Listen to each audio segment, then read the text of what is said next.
안녕하세요. 재활학과 전문의 최은정입니다. 오늘 육아도 편안하신가요? 보통 18에서 24개월이 되면 낱말 조합기에 들어가게 돼서 단어와 단어를 붙이거나 단어와 동사를 붙일 수 있게 됩니다. 24개월부터는 문장 표현기라고 하죠. 이제는 제법 어른과 대화다운 주고받기가 가능해지기 때문에 그래서 보통 18개월이 되어도 이제 아이가 단어 몇 개로만 표현이 가능하면 부모님들 마음이 급해지기 시작합니다. 언어 발달을 돕기 위해 가정에서 잘하고 있는지 언어 습관을 점검해보고 또 피해야 하는 언어 습관은 없는지 한번 알아보도록 하겠습니다. 첫 번째는 짧고 간결한 문장으로 반응해주고 있는지 한번 체크해 보셔야 합니다. 돌 이전 언어 촉진법을 이제 소개한 영상에서 짧고 간결하게 반응하라고 제가 강조했었는데요. 12개월에서 24개월 이전까지만 해도 길고 복잡한 문장의 이해도가 떨어지기 때문에 짧고 간결하게 말해주는 것이 좋습니다. 24개월이 지나면 8개월 때보다는 200배, 16개월 때보다는 10배 정도 단어를 이해할 수 있기 때문에 일상에서 사용하는 긴 문장도 아이들이 이해를 잘하게 되고요. 이때부터는 아이들의 이해 정도에 따라서 길게 얘기하셔도 무리는 없을 것 같아요. 31에서 36개월 정도가 되면 아이들은 어른들이 하는 웬만한 말은 거의 다 알아들을 수 있지만 간혹 두세 개의 지시를 담은 문장을 이해하기 어려운 아이에게는 한 문장씩 나눠서 이야기하는 게 필요하겠습니다. 그렇지 않으면 아이는 부모님과의 대화가 어렵게 느껴질 수 있어요. 아이들은 언어를 모방을 통해서 배우는데요. 하지만 말이 늦은 아이에게 긴 문장으로 말한다면 아이가 그 문장을 따라하기가 어렵겠죠.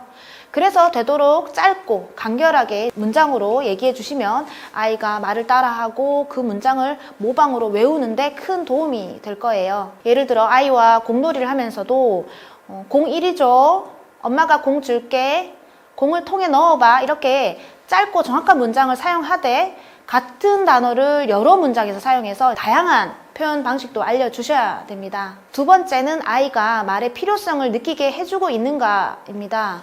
자신이 말하기도 전에 부모님이 알아서 다 해결해 주거나 울고 떼쓰면 원하는 것을 바로바로 얻을 수 있다면 말의 필요성을 느끼기 어렵겠죠. 실제로 진료실을 찾는 어머니들께서 이런 말을 자주 하세요. 제가 성격이 급해서 뭐든 바로바로 해결해 줬어요. 아이가 울면 바로 반응해 주라고 해서 뭐든 아이가 말하기 전에 먼저 해준 것 같아요. 그래서 아이가 말이 느린가요? 라고 물어보세요. 말이 늦으면 어머니들은 본인 탓을 하는 경우가 있지만 그것이 원인이 아닐 수도 있습니다. 하지만 본인의 타고난 언어 발달이 취약한 아이들은 특히 언어를 표현하면서 생기는 이득이나 말의 즐거움을 느낄 수 있도록 도와주는 것은 중요하겠습니다.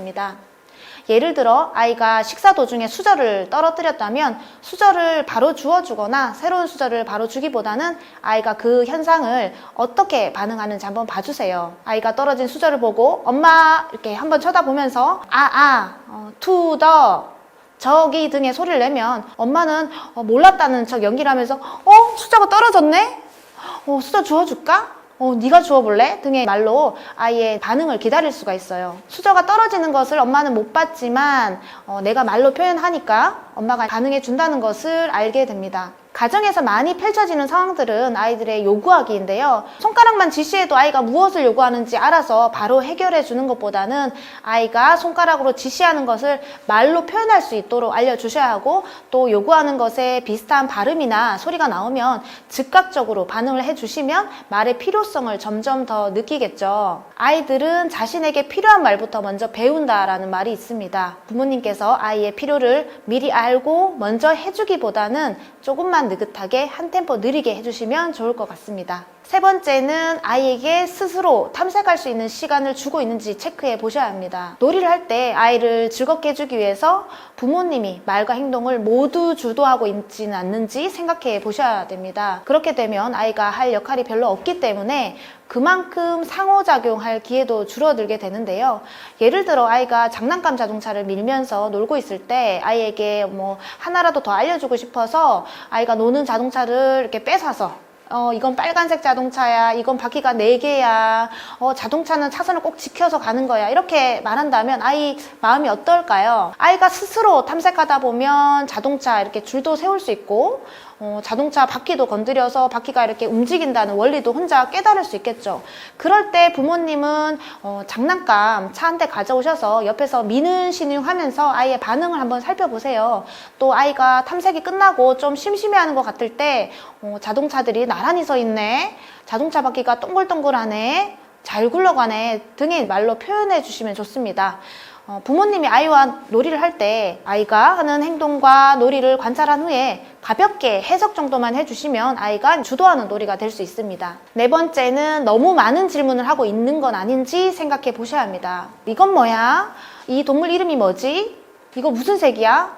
이거 무슨 모양이지? 이렇게 부모님들은 우리 아이가 알고 있는지 확인하고 싶어서 자꾸 질문을 하게 되는데요. 저도 아이랑 놀이를 할 때 아이가 아는지 확인하고 싶어질 때가 정말 많아요. 아이의 언어 발달을 위해서는 교육과 학습에 치우치기보다는 아이와 부모님의 유대관계가 가장 중요합니다. 자꾸 질문을 하면 아이가 스트레스 받을 수 있고 아이는 더 이상 대화를 하려 하지 않을 수 있어요. 또 질문을 너무 많이 하거나 아이가 전혀 관심 없는 질문을 갑자기 하다 보면 아이와의 어떤 주고받는 대화가 끊어질 수 있기 때문에 주의하셔야 하고요. 아이가 대답하기 너무 어려운 질문과 아이를 테스트하는 질문을 자주 하는 것은 피하셔야 합니다. 또 아이에게 질문할 때는 한 번에 한 가지만 묻고 대답할 시간을 줘야 한다는 것을 꼭 기억하셨으면 좋겠습니다. 다섯 번째는 아이가 할 수 없는 발음을 따라하게 하거나 발음 지적을 하지 않는지 체크해 보셔야 합니다. 엄마, 아빠, 맘마만을 할 수 있는 아이들이 낼 수 있는 자음은 미음, 쌍비음 정도인데요. 이런 아이에게 발음이 힘든 사탕, 할머니, 또 과자 등을 계속 따라하게 하면 아이는 따라할 수가 없기 때문에 말하기에 흥미를 느끼기 어려울 수 있어요. 대신 아이가 할 수 있는 자음 중에서 아이가 더 쉽게 따라할 수 있고 상황에 맞게 쓸 수 있는 단어를 따라하게 하면 아이가 흥미를 느끼고 자신감을 가질 수 있습니다. 또한 아이들이 말소리를 배우는 과정이기 때문에 발음이 완성되는 것은 시간이 필요한데요. 틀린 발음을 자주 지적받으며 말을 배우는 데에 거부감이 생기는 아이들이 있으니 주의가 필요하겠습니다. 여섯 번째는 책을 읽어줄 때 일방적인 소통을 하고 있지 않은지 체크해 주셔야 됩니다. 책도 의사소통 도구 중에 하나인데요. 책 읽기의 장점은 무수히 많지만 특히 언어 발달에서 책 읽기가 중요한 이유는 아이들이 일상 언어만으로는 배우기 힘든 수많은 어휘들을 배울 수 있기 때문이에요. 어떤 책은 커버하는 나이가 보통 2, 3년 정도 되기도 하기 때문에 책의 권장 연령이 아이와 맞다고 하더라도 책에 나오는 어휘가 우리 아이에게는 어려울 수 있습니다. 책에 있는 단어를 그대로 읽기보다는 아이의 수준에 맞게 쉬운 말로 바꿔주시는 게 좋아요. 그리고 너무 긴 문장들은 나눠서 짧은 문장으로 바꿔주셔야 아이가 이해하기 쉽습니다. 그림책 한 권으로 아이와 대화를 한다고 생각해 보세요. 아이가 이해하는 속도를 살피면서 넘기는 게 좋습니다. 또 아이는 중간에 페이지를 건너뛰기를 원할 때가 있고 갑자기 다른 책을 가져오기도 하는데요. 그 책은 아이가 흥미가 없다고 신호를 보내는 것이니 다음에 시도하는 것이 좋습니다. 오히려 같은 책의 같은 부분을 계속 보려 한다면 그렇게 해주셔도 돼요. 왜냐하면 읽어주는 사람의 말하는 톤이 다르고 말투가 다르고 단어 선택이 달라진다면 아이에게는 몇 개의 책을 읽는 것과 같은 효과를 줄 수 있기 때문이에요. 오늘 영상에서는 부모님들께서 아이와 일상에서 하고 있는 언어 습관을 점검해보고 피해야 하는 언어 습관을 알아보는 시간을 가져봤습니다. 사실 부모님들은 바쁘다는 이유로 아이를 기다려주기 힘들다는 이유로 아이의 마음을 이해해주기보다는 재촉할 때가 많은 것 같아요. 호기심이 가득한 아이에게 한 템포만 늦게 아이 입장에서 대화를 시도하면 어떨지 생각할 수 있는 시간이 되셨기를 바랍니다. 오늘 영상도 도움이 되셨다면 구독, 좋아요, 알람 설정 해주시면 더 많은 분들과 함께 하실 수 있습니다. 시청해주셔서 감사합니다.